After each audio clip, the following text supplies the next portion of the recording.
Jesus' Name Above All Names, October 13th Daily Devotional by Ellen G. White.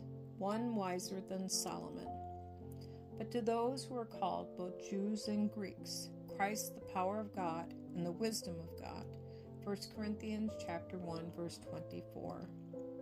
The wonderful personage whom John had announced had been among them for more than 30 years, and they had not really known him as the one sent from God.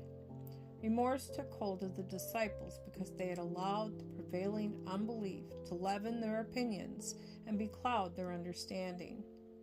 The light of this dark world had been shining amid its gloom, and they had failed to comprehend whence were its beams. They asked themselves why they had pursued a course that made it necessary for Christ to reprove them.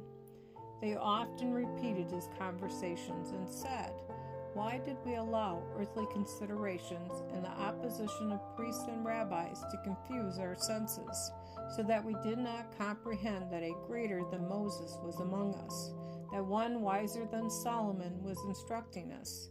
How dull were our ears, how feeble was our understanding." Thomas would not believe until he had thrust his finger into the wound made by the Roman soldiers. Peter had denied him in his humiliation and rejection. These painful remembrances came before them in distinct lines. They had been with him, but they had not known or appreciated him. But how these things now stirred their hearts as they recognized their unbelief. As priests and rulers combined against them, and they were brought before councils and thrust into prison, the followers of Christ rejoiced that they were counted worthy to suffer shame for his name. Acts chapter 5, verse 41. They rejoiced to prove before human beings and angels that they recognized the glory of Christ and chose to follow him at the loss of all things. It is as true now as in apostolic days that without the illumination of the divine Spirit, humanity cannot discern the glory of Christ.